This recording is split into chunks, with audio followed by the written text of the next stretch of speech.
가서 1장 8절.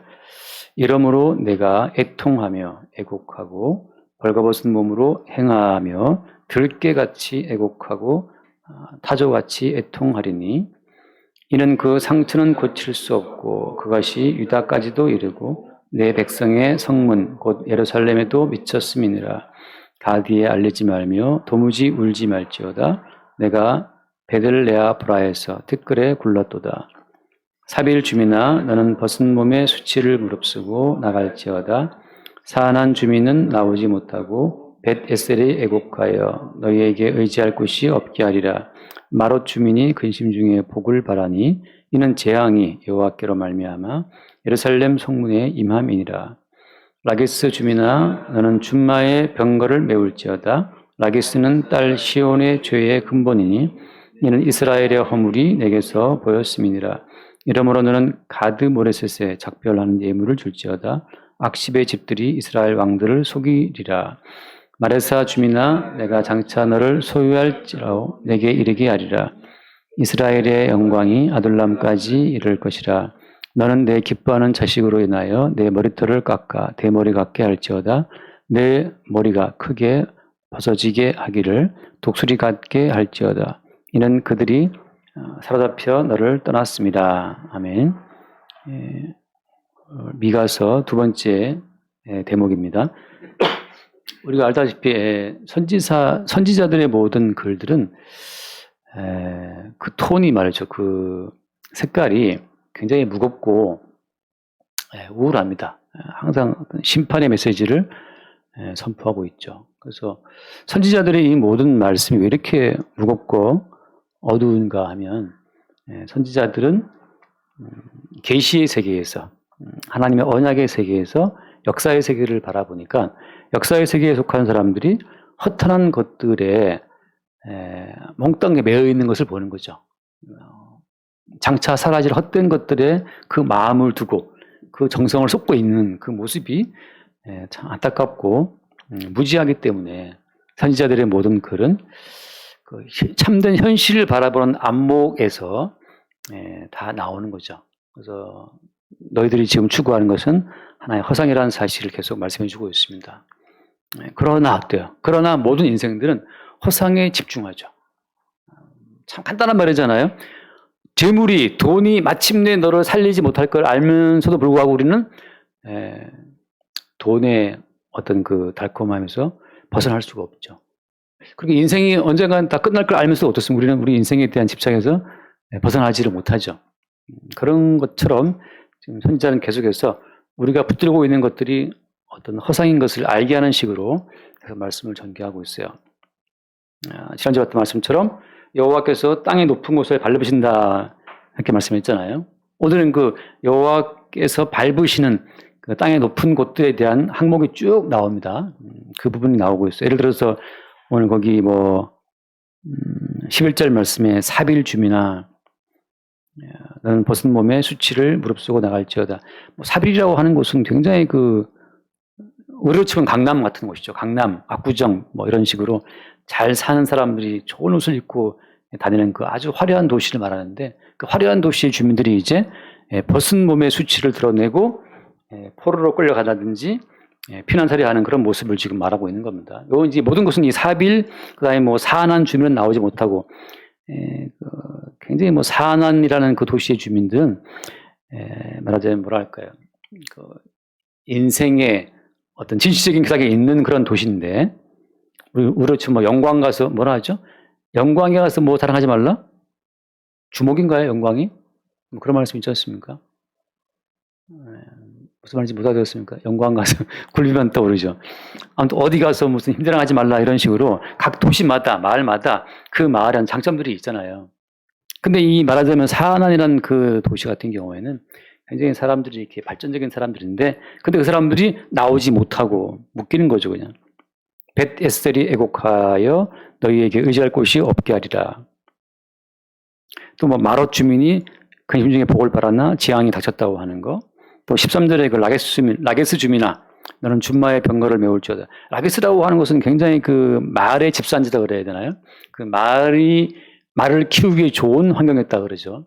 그래서 그 라게스는 그 말이 그 도시의 자랑거리예요. 우리로 치면 이제 울산에 뭐가 현대차가 있나요? 울산에? 현대차, 뭐 자랑. 예. 포항에 있는 그 포항 제철 뭐 이런 식으로. 근데 그 자랑스러워하는 그 포항 제철이 이번에 뭐 태풍으로 말미암아서 뭐 굉장한 피해를 봤다면서요. 마치 그런 것처럼 이 당시에 이스라엘 백성들이 자긍심을 품고 있었던 그 모든 도시들에 다 아수르 군대가 침략하는 거예요. 전주들의 말씀처럼 거기 1장 1절에 유다의 왕들 요담과 아하스, 히스기야 때 이제 미가가 활동했는데 요담과 아하스 왕 때에 이 유다의 왕들이 아수르와 화친을 체결했거든요. 이 아수르 나라와 화친을 체결한 것 때문에 나중에 쉽게 말하면 아수르와 화친을 함으로 말미암아서 북이스라엘을 고립을 시킨 거예요.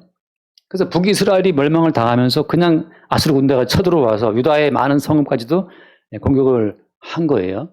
그래서 그 아수르의 침략 앞에서 무너지는 유다의 많은 그 성들을 말하고 있는 겁니다. 근데 여기서 아수르 군대가 침략해 들어올 때 시시한 동네, 시시한 도시를 점령하겠어요? 그렇지 않죠. 그 유다 나라의 핵심이 되는 요충지를 다 때려 부수는 거잖아요. 마치 북한이 쳐들어온다 할 것 같으면 북한이 어디를 접수하겠습니까? 북한이 서울, 맞죠. 그 다음에 포항 제철 있는 거기 포항, 이런 식으로 울산 현대, 평택에 있는 뭐 삼성 공장 이런 식으로 그 북한도 쳐들어간다면 전략적으로 중요한 도시를 먼저 접수하는 것처럼 아수르 군대에 의해서 먼저 점령을 당하는 그 모든 도시가 어떤 도시였더라? 유다 사람들이 자긍심을 품고 있었던 높은 곳. 거기를 주님께서 아수르 군대를 통해서 밝게 하시는 거죠. 마찬가지입니다. 우리가 뭘 자랑스러워합니까? 돈이 많습니까? 그럼 말하자면 이제 주님께서는 그 돈이 많다는 그 돈으로 자긍심을 삼고 그 돈이 그 사람의 높은 곳이 되었다면 주님은 그 높은 곳, 그 사람에게서 돈을 주님이 걷어가시는 거죠. 건강이 자랑스럽습니까? 주님께서는 그 높은 곳, 건강을 또 치시는 거예요. 나는 뭐 술이 셉니까? 그럼 이제 술 때문에 술병 나는 거죠. 그러니까 땅의 높은 곳을 밟으신다는 그 표현처럼 우리 인간이 믿고 의지하고 자랑스러워하는 그 모든 곳에 주께서 심판의 군대를 벌이신다고 하는 겁니다. 오늘 그 이야기예요. 그래서 오늘 8절 말씀 보는 건데 8절에 이러므로 내가 애통하며 애곡하고 뻘거벗은 몸으로 행하며 들깨같이 애곡하고 타조같이 애통한다. 선지자 미가가 지금 그렇게 애통하고 애곡하고 뻘거벗은 몸으로 막 예언을 하는 그 이유는 뭐 때문이에요? 선지자의 그 모든 예언의 그 포즈가, 예언의 그 모든 장치들이 그것이 곧 앞으로 닥쳐오게 될 유다 민족의 운명이라는 사실을 선지자가 그 온몸으로 보여주는 겁니다. 온몸으로. 성경을 보면 누가복음의 말씀 보면 예수님께서 거지 나사로와 비자 비유를 드시거든요. 근데 그 나사로 거지와 부자 비유를 누구에게 들으라고 전하신 겁니까? 그 당시의 시대를 보자면 그 당시에 그 위의 말씀 보면 나오지만 바리새인들이 돈을 너무 좋아해서 예수께서 하시는 그 모든 비유의 말씀을 듣고 웃었어요. 바리새인들은 돈을 좋아하는지라 예수의 이 비유를 듣고 웃었단 말이죠. 그 바리새인들의 그 비웃음을 듣고 주님이 드신 비유가 나사로 거지와 부자 비유였거든요. 예수님께서는 그 나사로란 한 사람을 거지로 만들어서 이스라엘 백성들 앞에 딱 배치해 주신 거예요. 뭐 때문에? 장차 너희들이 받게 될 운명이 부자가 들어갈 그 지옥이었던 것처럼 그렇게 너희들이 돈을 사랑하느냐? 그 돈을 사랑하는 너희들이 갈 곳은 그 지옥이라는 사실을 말씀해 주고 있는 겁니다. 바리새인들이 겉으로는 굉장히 말씀을 열심히 시켰잖아요. 1일에 2번 금식을 하고 11조를 바치면서 도색하지 않고 불의하지 않고 모든 말씀대로 살았는데 그들의 내면은 돈을 사랑하는 거예요. 우리가 말씀을 지킨다고 해서 주께서 우리의 진심을 모르실 것 같습니까? 말씀을 어떻게 열심히 지키는 사람도 내면을 열어보면 다 돈 사랑 들어있어요. 목사님이 굉장히 신령해 보입니까? 내면을 뜯어보면 다 돈 사랑이 들어있어요. 하나님과 재물을 겸하여 못 섬기다는 말씀처럼 모든 인간들의 그 내면을 열어보면 다 돈 사랑이 들어있고 이 세상을 향한 사랑이 들어있다는 거죠. 사람들이 근데 그걸 숨기죠. 뭐로 숨깁니까? 말씀을 지키고 안식일을 지키고 뭐 주일을 지키고 기도를 하면서 다 그 돈 사랑하는 본심을 감추고 있는 거예요. 주님의 행위라도 그 돈 한 몇백만 뜯어가면 또 그냥 어쩔 줄 몰라서 그냥 난리를 치고 그 작은 정말 성경 말씀을 읽지 못하고 예수 그리스도가 마음속에 느껴지지 않는 것 때문에 고민하는 사람은 없지만 돈 몇십만 원이 통장에서 빠져나가는 순간 현실을 생생히 인식하는 사람들이 넘쳐나죠. 지금 불났나요? 그래서 예수님께서는 그들 앞에 니들이 그렇게 말씀을 순종하는 것 같고 말씀을 사랑하는 것 같지만 사실은 니들은 돈 좋아하잖아. 니들이 갈 곳은 이 부자처럼 지옥이다. 진실은 뭔데? 진실은 나사로처럼 거지. 너희들이 주님 앞에서 거지가 되는 것이 마땅하다는 거죠. 그래서 오늘 말씀 마찬가지예요. 우리가 자긍심을 품고 있는 힘있고 잘 살고 화려한 그 모든 도시들을 이제 선지자가 다 때려 부수겠다고 지금 예언하는 것처럼 우리는 오늘 말씀을 통해서 우리 본래의 자리가 어디인가를 보는 게 중요하다는 거예요. 우리가 어디에 자긍심을 품고 있습니까? 그 자긍심을 품고 있는 그 우리의 자아를 주께서 부인하라고 말씀하시는 거죠. 우리 알잖아요. 마태복음 16장 말씀에, 마태복음 16장 24절 말씀에 다 외우는 말씀이잖아요. 누구든지 이 예수께서 저희들에게 이르시되 누구든지 나를 따라오려거든 자기를 부인하고 그러잖아요. 나를 따라오려거든 자기를 부인하고 자기 십자가를 지고 나를 따를 것이다. 자기를 부인한다는 말이 무슨 말이에요?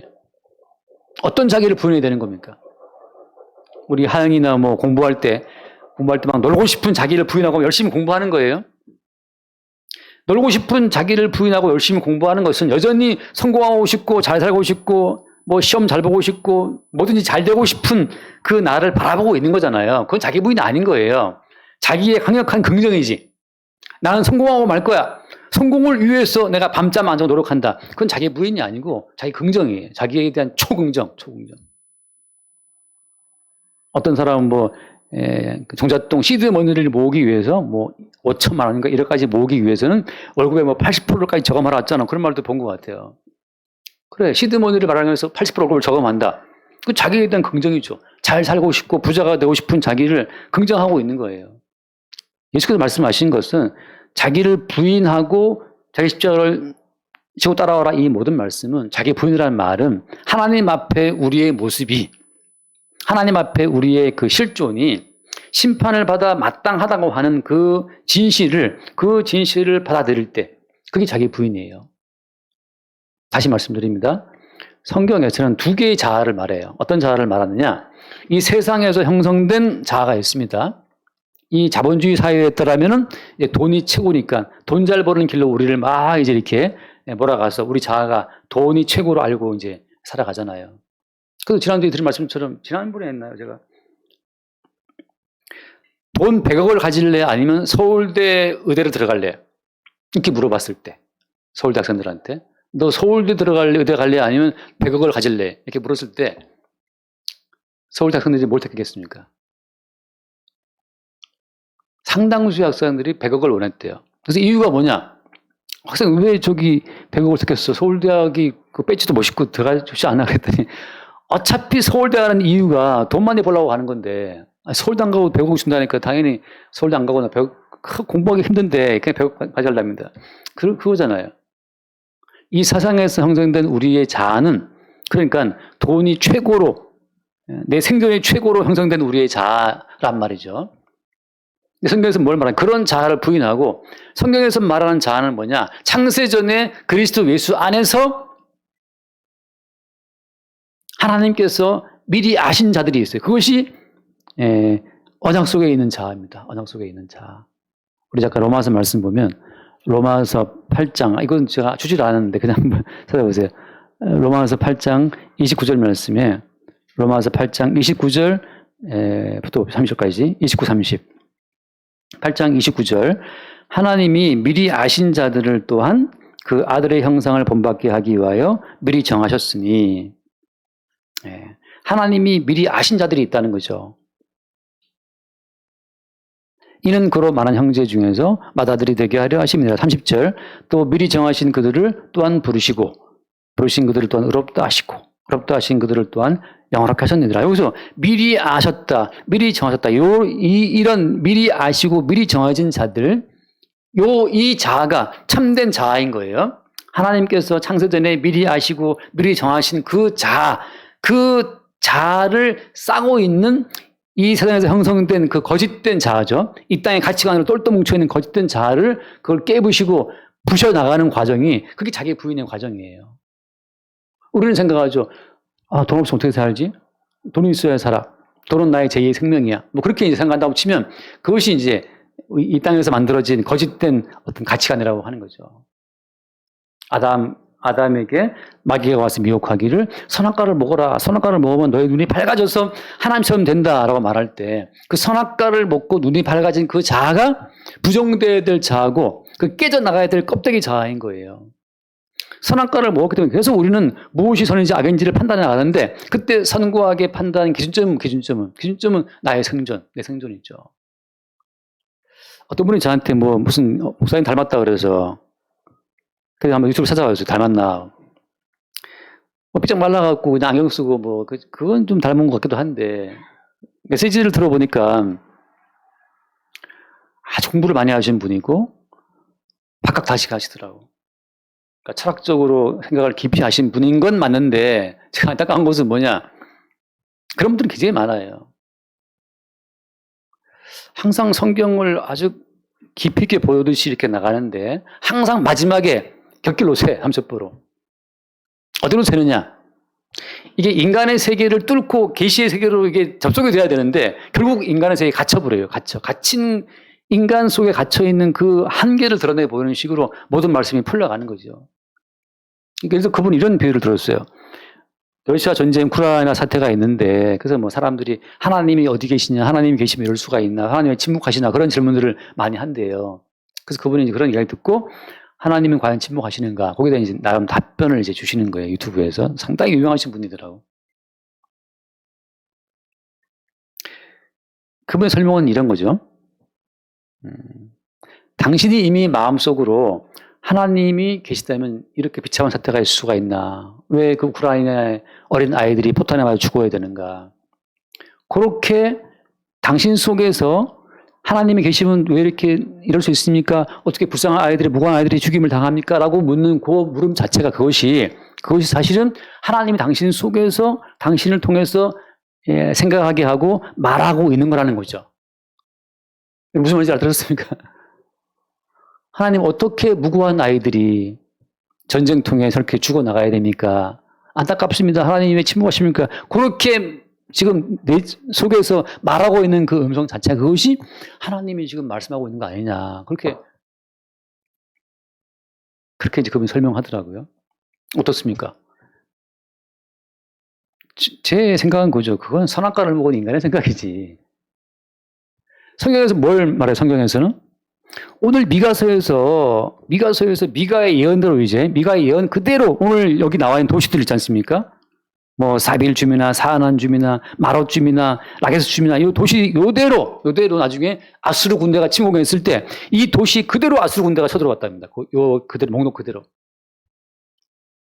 그러면 하나님이 살아계시면 이럴 수가 있나? 그런데 어때요? 지금 살아계신 하나님이 선지자를 통해서 이 도시들을 쫙 열거하면서 이 도시에 다 침략군이 와서 발발버린다는 사실을 지금 예언하고 있잖아요. 하나님의 예언에 의해서 이 도시들이 쑥대밭이 되는 겁니다. 바꾸고 말하면 러시아 전쟁 그것은 주께서 허락하신 일들이에요. 성경을 보면 나오지만 요즘 에스겔서 보고 있는데 에스겔서에 내 생물 나오죠. 내 생물. 그 내 생물에 의해서 지도를 받는 천사들을 보세요. 내 생물이 하나 말할 때마다 어린 양의 인을 떼고 내 생물이 오라 할 때마다 천사들이 와서 이 땅을 쑥대밭을 만들어 버립니다. 뭐 백마가 오고 검은말이 오고 청홍색말이 와서 이 땅에 재앙을 일으킨단 말이죠. 이 땅의 모든 재앙은 하나님의 섭리에 의해서 천사들을 통해서 발생되는 사건이라고 하는 거죠. 그래서 하나님이 계시면 어떻게 이렇게 우크라이나에 무고한 죽을 수가 있냐.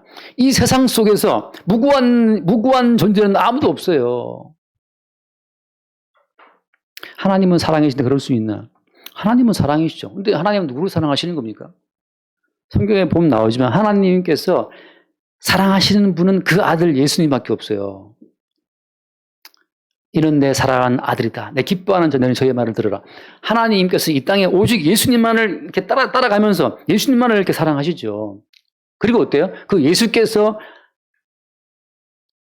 담당하고 그들의 모든 허물과 죄를 담당하고 죽임 당하신 그 예수님이 택하신 예수의 백성, 그리스도 예수 안에서 택함을 입은 백성들을 사랑하시는 거죠.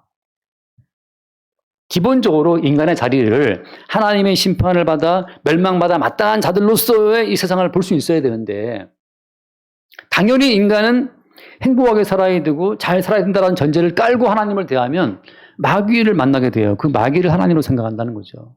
그럼 도대체 예수님이 이 땅에서 왜 못 박혀 죽어야 되냐 말이죠. 이 땅 자체가 하나님 보시기에 그 아들 예수를 때려 죽이듯이 말이죠. 이 땅 전체가 그렇게 하나님 앞에 맞아 죽어야 마땅한 땅이기 때문에 그 아들이 대신 십자가에 못 박혀 죽으신 거잖아요. 그러니까 우리는 십자가에 죽임당하신 예수 그리스도를 통해서 이 땅을 대하는 하나님의 기본 그 컨셉을 우리가 볼 수 있어야 돼요. 자꾸 자기가 착하대. 난 양심적이래. 양심적이든 나를 이렇게 하나님이 아프게 하시네. 너의 양심 따윈 하나님 보시기에 의미가 없는데, 십자가에 죽임당하신 예수님의 관점을 가지고서 저것이 자기 아들까지 그냥 냉정하게 버리는 그 하나님의 그 마음이 이 세상을 향한 하나님의 기본적인 진노의 마음이라는 사실을 볼 수 있어야 된다 이 말이죠. 그런데 인문학자들은, 인문학 공부한 사람들, 특히나 그 인간에 대한 그 애정이 많으신 분들은 본인이 조물주도 아니면서 불구하고 본인 또 하나의 피조물이고 내일 모레 이제 관에 들어갈 사람들이 그렇게 인간을 중시하는 것처럼, 그럼 네 돈 팔아갖고 네 집 팔아갖고 그럼 나라 주고 예수를 따라와 보라 말이죠. 그렇게 강의 잘하시는 교수님들, 그래 그럼 당신 집 다 팔아갖고 가난한 사람 주고 예수를 따라오든지, 자기는 자기대로 열심히 책 팔아 돈 많이 벌면서 말이지. 바리새인 돈을 좋아하는지라 똑같죠. 교수도 돈 좋아해요. 신대원 때 교수님 두 분이, 아무튼 비교적으로 한 분은 책이 너무 잘 팔려갖고 그냥 아파트에 집 안방같이 넓은 거기를 이제 자기 서재로 써요. 널찍하게. 근데 또 한 분은 책도 되게 안 팔리고 뭐 아무튼 덜 유명해가지고 늘 전세만 전전하다가 힘들어. 늘 그 집에 돈 많이 벌어서 그 큰 홀을 갖다가 서재로 쓰고 있는 그 교수를 부러워한단 말이죠. 놀러 갔더니만 부럽더라 서재가. 저는 서재도 없어요. 여기서 그냥 서서 해요. 저기 이제 허리 아파 여기 서서 쓰는데 그게 뭐가 중요하냐 말이지. 모든 사람들의 마음속에다 돈을 사랑하는 마음이 들어있고, 말은 그렇게 하지만 그럼 네 집 팔아서 네 차 팔고 네 재산 다 팔아가지고서 가난한 사람을 따라올 수 있냐. 그렇게 네가 인간을 사랑한다면. 근데 예수님만이 우리의 죄를 대신 십자가에 죽으신 거잖아요.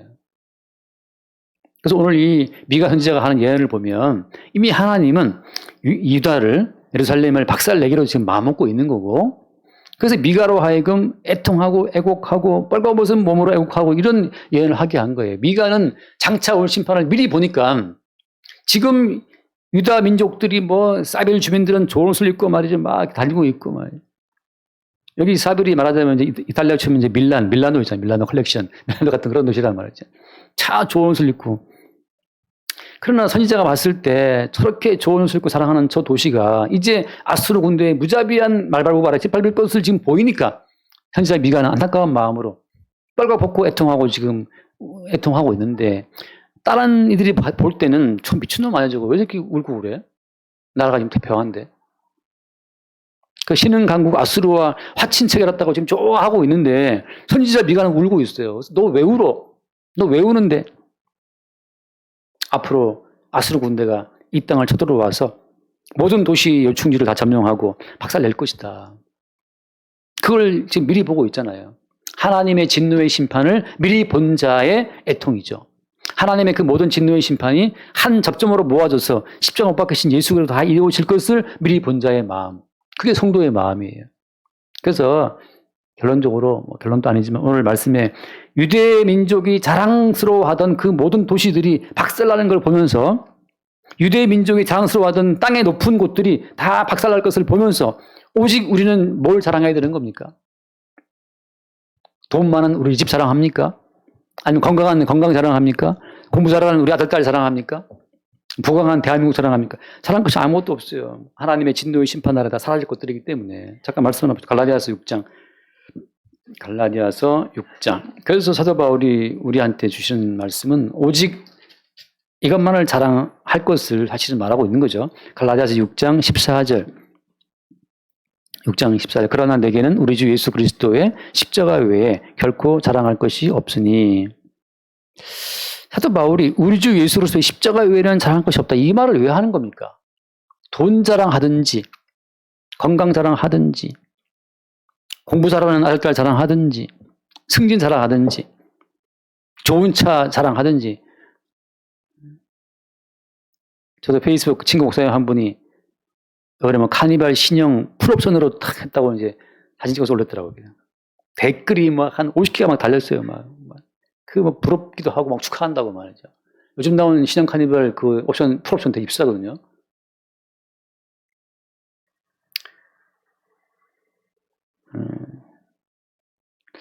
저도 뭐 카니발이라 부럽지는 않은데 그 신형이라는 점이 좀 부럽더라고요. 신형이가 풀옵션이라는 점이. 근데 그거 그 땅에 높은 곳이죠. 땅에 높은 곳. 왜 십자가만 자랑합니까? 하나님의 진노의 심판이 어디에 다 모아져서 이렇게 총 집결해서 이루어진다고요? 예수님의 십자가를 향해서 하나님의 진노가 떨어지는 겁니다. 마치 피레침을 딱 세워두면 번개가 그냥 그 수만 볼트가 떨어져도 그 피레침이 모든 번개 전기를 다 끌어모아서 건물이 무사한 것처럼 하나님의 모든 진노의 심판이 그냥 떨어지는데 이건 수천만 볼트의 그 더 강력한 전기 에너지인데 그 모든 것이 예수의 십자가로 다 흡수가 되는 거예요. 만약에 예수께서 이 땅에 오시지 않았더라면 오늘 미가서 예언처럼 우리가 장스러워하는 모든 도시의 삶이 다 깨지고 우리도 장담할 수 없죠. 우리의 모든 하루하루가 하나님의 진노의 심판 아래 죽어 마땅한 삶인데 지금 또 하나님의 모든 진노를 그대로 흡수하신 예수 그리스도로 말미암아서 오늘 우리가 이처럼 존재해 있다는 사실을 알 때 그때 우리는 우리의 돈 많음을, 우리의 뭐 건강함을, 우리의 뭐 인맥 풍성함을, 우리의 뭐 차를 그런 걸 자랑하겠습니까? 하나님의 모든 진노를 그대로 흡수하신 우리 주 예수 그리스도의 그 십자가 외에는 자랑할 것이 없죠. 당신 지금 오해하고 있어. 그리스도 예수께서 하나님의 모든 진노를 흡수하지 않았다라면 당신은 진작에 죽어 마땅한 존재고 성경에 나오는 그 눈먼 자, 귀먼 자, 안진뱅이, 여절한 자, 그 모든 비극이 당신에게 다 이루어질 것인데 그나마 오늘 이 시간까지 당신이 이처럼 살아있는 것은 하나님의 모든 진노를 그대로 받으신 우리 주 예수 그리스도의 십자가 때문이라는 사실을 우리는 그 사실을 증거하는 거죠. 그게 성도죠, 성도. 그래서 무슨 말씀합니까? 십자가 외에 결코 자랑할 것이 없으니 그리스도로 말미암아 세상이 나를 대하여 십자가에 못 박히고 이미 십자가를 보니까 이미 우리는 죽은 자예요. 그 진노의 벼락을 맞으면 그냥 우리는 끝나는 자라는 사실을 대신 죽으신 예수님 앞에서 우리도 어때요? 아, 나는 이미 죽은 자였다는 사실을 보죠. 그것이 바로 뭐냐? 그리스도로 말미암아 세상이 나를 대하여 십자가에 못 박히고 내가 또한 세상을 대하여 그러하다.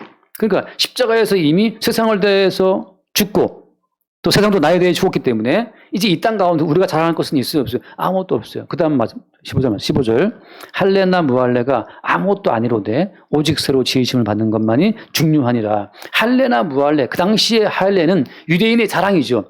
유대인의 높은 곳은 어디냐? 할례. 우리는 할례 받은 민족이고 저 개 같은 이방인들은 할례 없는 개 같은 곳이라고 하잖아요. 다윗도. 할례가 이스라엘 민족의 높은 곳이었고 자긍심, 자랑이었죠. 오늘날 기독교 자랑은 뭡니까? 나 예수 믿는다? 그게 자랑일 수도 있어요. 근데 여기서 말하는 건 뭡니까? 할례나 무할례가 아무것도 아니라 우리가 자랑하는 그 모든 자랑의 주제들이 아무것도 아니고 오직 뭐다? 새로 지으심을 받는 것만이 중요하다. 목요일날 성경반 형제랑 잠깐 대화하면서 그 형제가 이제 뭐 여성 목사, 여성의 목사 안수에 대한 질문을 이제 이렇게 잠깐 많은 질문 하나를 했어요. 근데 우리 교단은 여성의 목사 안수를 허용하지 않거든요. 교단의 법적으로. 근데 제 말은 그겁니다. 여성에게 목사 안수를 안 주면 하나님 말씀을 지키는 거룩한 교단입니까? 여성에게 목사 안수를 주면 하나님 말씀을 지키지 않는 비거룩한 교단입니까? 또 반대로 여성에게 목사 안수를 주는 교단은 열려져 있고 개방적이고 아주 훌륭한 그런 교단이고, 안수를 안 주는 교단은 뭐 꼰대 같은 그런 교단입니까? 그 여성에게 목사 안수를 주고 안 주고 하는 그 자체가 제가 볼 때는 의미가 없어요. 누가 저에게 개인적으로 묻는다면, 여자분이 와서 묻는다면 왜 목사가 되려고 하느냐 말이죠. 목사가 되든 목사가 안 되든 그것은 아무것도 아닌 건데, 그죠? 저의 동기 한 분 또 신대원 공부하고 나서 우리 교단에 목사 안수를 안 주니까 여자분인데 다른 교단으로 옮겨서 거기서 목사 안수를 받아서 지금 목사하시는 분이 있어요. 여자 목사님이. 목사가 되고 안 되고도 아무것도 아닌 거예요. 할례나 뭐라도 아무것도 아니고, 11조를 해도 안 해도 그것도 아무것도 아니에요. 11조를 하면 거룩한 성도고 안 하면 비거룩한 성도입니까? 그런 모든 차별이 없어요. 십자가에 예수와 함께 죽은 자들의 입장에서는 아무것도 그들의 어떤 그 선거가 판단할 수 있는 모든 기준점은 사라져버리고 새로 지으심을 받는 것만이 중요하다는 것처럼, 현재 나의 존재가 십자가에 대신 죽으신 예수 그리스도로 말미암아 생성된 새로운 피조물, 내 힘과 내 지혜로 만들어온 인생이 아니고 십자가에 죽으신 예수 그리스도를 말미암아 만들어진 인생이라는 사실을 고백하는 것, 그게 중요하다는 거죠. 그러면 굳이 또 목사 안수를 왜 받으려고 그렇게 애를 쓰나 말이죠. 그거 안 주면 딴 데 가서 받든지. 가끔 제가 이 영어로 이제 그 성경 본문을 쳐서 외국 사람들 어떻게 하나 좀 볼 때가 있는데 정말 신기한 것들이 많아요. 미국의 뭐 어떤 딱 봐도 가정집이야, 그냥. 집에서 뭐 어떤 애 엄마가 성경 읽고 지금 묵상한 거 막 이렇게 유튜브에 올렸어요, 막. 뭐 내용인지 못 알아듣지, 뭐 혼자 떠들어대니까. 뭐 그런가 보다 하고 이제. 근데 제가 느낀 것은 뭐 조회수가 뭐 3, 3, 4이 된다 하더라도 그냥 본인이 깨달은 말씀을 유튜브에 올려서 그날 말씀 나누는 거예요. 들을 자는 들으라, 뭐 그런 식이죠. 자, 오늘 말씀 돌아와서 그냥 마무리해 봅시다. 지금 미가는 하나님의 진노에 의해서 박살날 세상을 보고 있고, 그리고 나서 그 박살날 세상 정 가운데 우뚝 솟은 어떤 피레침처럼 높이 들린 십자가를 보는 거예요. 하나님의 모든 저주가 그 십자가로 집결되어서 인간에게 떨어질 그 모든 저주를 대신 받고 죽으시는 어떤 예수 그리스도의 십자가를 미리 보고 증거하고 있는 겁니다. 그래서 우리의 모든 성도의 모든 삶은 이미 십자가에 받으신 예수 그리스도의 그 저주를 유대인들은 미리 장차 받게 될 예수님의 고난을 증거하기 위해서 미리 받고 있는 거예요. 자, 이거 말씀을 마치겠습니다. 껍데기 유대가, 껍데기 이스라엘이 깨져나가야 비로소 그 속에서 주님의 피로 지어진 새로운 이스라엘이 등장하는 거예요. 지금 이스라엘 민족이 망하는 이유는 우리는 택한 백성이고 우리는 선민이고 우리에게는 말씀이 있고 성결이 있고 그 외적인 그 모든 것으로 자기 자신들을 자랑하는 자들이 된 거예요. 그걸 주님이 깨는 겁니다. 해화동 교회 껍데기가 깨져야, 사실 뭐 해화동 교회 지금 이미 깨졌죠, 그죠? 뭐 껍데기가 할 것도 없어요. 뭐 다 그냥 껍데기를 주님이 깨면서 그 속에서 그리스도 예수의 은총으로만 지어진, 내가 교회 헌금을 얼마 했습니다, 내가 뭐 교회 봉사를 얼마 했습니다, 이렇게 세워진 교회를 주님이 다 깨버리고 아무도 그 교회를 자랑할 자가 아무도 없어. 모든 교회는 전부 다 십자가 못 박히신 예수 그리스도만 자랑해. 그 남을 때까지.